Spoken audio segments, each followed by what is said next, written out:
Jangan lupa subscribe di YouTube channel Metro TV News dan juga nyalakan notifikasinya.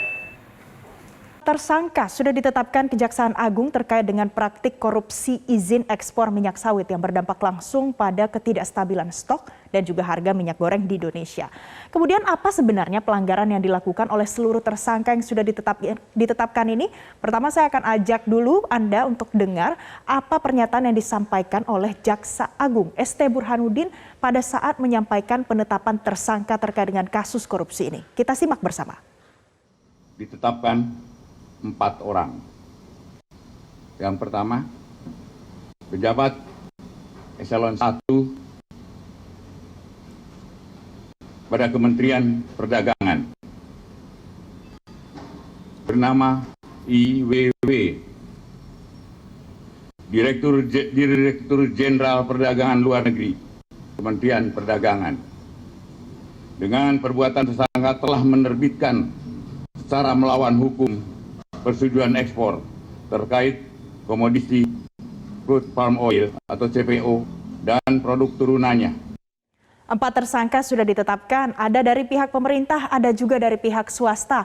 Nah, pertanyaannya sebenarnya pelanggaran apa yang sebenarnya sudah dilakukan oleh seluruh tersangka yang sudah ditetapkan ini? Kita akan lihat terlebih dahulu, kita akan bahas lengkapnya di dalam segmen Fact Check berikut ini.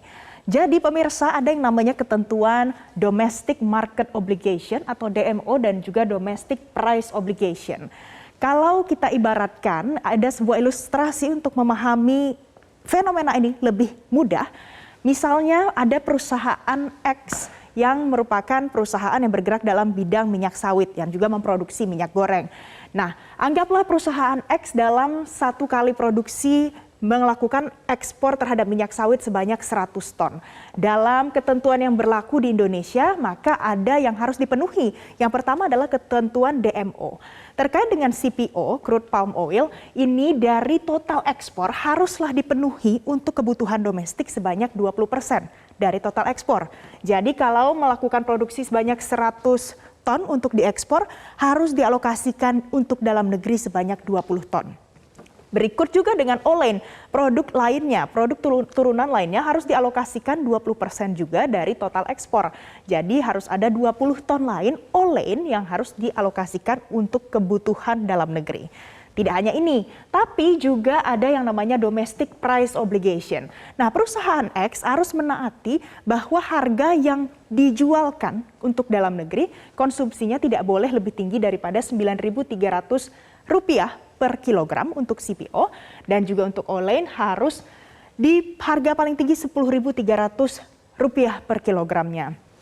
Dari yang disampaikan oleh Jaksa Agung kemarin, dari 4 tersangka tersebut, semuanya tidak menaati apa ketentuan DMO dan juga DPO ini, lalu melakukan proses suap kepada salah satu dirjen yang ada di Kemendak untuk mendapatkan izin ekspor dari Kemendak.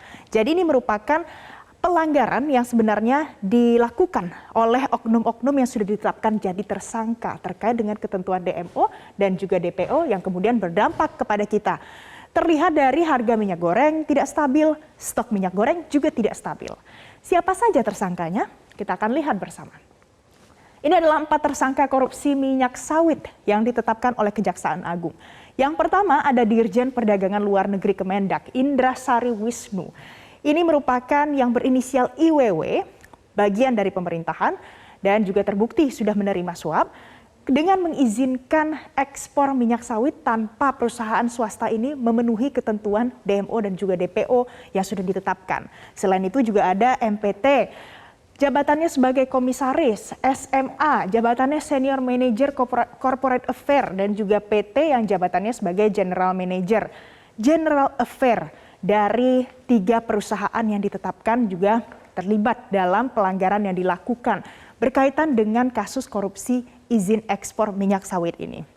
Selanjutnya pemirsa, kita lihat lagi. Dari yang sudah disampaikan dalam rilis Kejaksaan Agung, ini juga dijelaskan dengan rinci apa saja dugaan pelanggaran dari para tersangka ini. Yang pertama, adanya permufakatan antara pemohon dan juga pemberian izin dalam proses penerbitan persetujuan ekspor. Percis seperti tadi yang sudah dijelaskan. Kemudian dikeluarkan pula persetujuan ekspor kepada eksportir. Padahal dari seluruh ketentuan yang sudah ditetapkan, ini tidak memenuhi persyaratan untuk melakukan ekspor terkait dengan minyak sawit, tidak hanya CPO, tapi juga Olin dan juga produk turunan lainnya. Selanjutnya, ada lagi dugaan pelanggaran yang telah disampaikan oleh Kejaksaan Agung. Ketiga, mendistribusikan CPO atau Olin tidak sesuai dengan harga penjualan dalam negeri. Jadi harganya bisa lebih tinggi ketimbang dari harga yang sudah ditetapkan oleh pemerintah. Yang terakhir, tidak mendistribusikan CPO dan juga Olin ke dalam negeri sebagaimana kewajiban yang sudah ditetapkan oleh pemerintah. Jadi barangnya ada tapi tidak didistribusikan. Maka dari itu berdampaklah pada ketidakstabilan minyak goreng di dalam negeri. Selanjutnya, padahal pemirsa, negara kita punya undang-undang yang mengatur hal ini. Undang-undangnya kemudian dilanggar. Dari semua tersangka ini, ada 2 undang-undang yang dilanggar. Yang pertama adalah Undang-Undang tentang Perdagangan.